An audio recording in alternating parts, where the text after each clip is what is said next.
La présente vérification a pour objet la gestion des conventions et contrats de construction des logements sociaux, des marchés des voiries et réseaux divers, et des équipements collectifs dans le district de Bamako et la région de Koulikoro, au titre des exercices 2015, 2016, 2017, 2018, 2019, 2020 et 2021 de l'Office malien de l'habitat, OM. Elle a pour objectif de s'assurer de la régularité et de la sincérité des opérations de recettes et de dépenses. L'OM est créé par la loi N-96-030 du 12 juin 1996 comme établissement public national à caractère administratif, doté de la personnalité morale et de l'autonomie financière. Sa mission est de mener des actions tendant à la promotion de l'habitat collectif et individuel et de créer les conditions favorables au financement de programmes d'opérations immobilières. Pour remédier à ces irrégularités, le vérificateur général, M.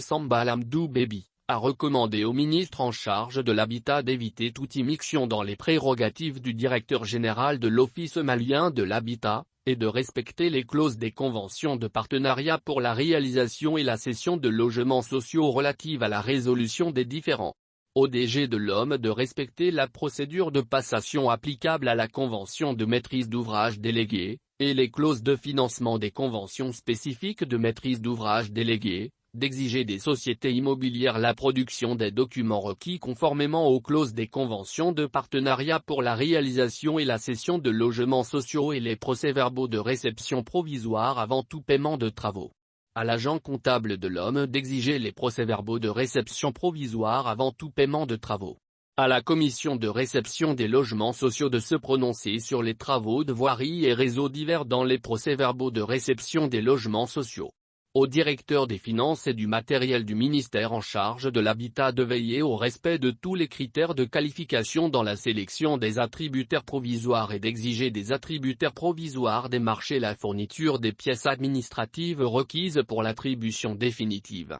Pour les irrégularités financières, le vérificateur général a transmis et dénoncé des faits au président de la section des comptes de la Cour suprême et au procureur de la République près le tribunal de grande instance de la commune II du district de Bamako, chargé du pôle économique et financier, relativement à la majoration irrégulière des prix d'achat des logements sociaux pour un montant de 22 906 716 678 FCFA, à l'achat de titres fonciers dans le cadre des conventions de partenariat pour la réalisation et la cession de logements sociaux sans détention de leur copie authentique pour un montant de 4 279 316 000 FCFA, à la prise en charge irrégulière des coûts des travaux supplémentaires pour un montant de 5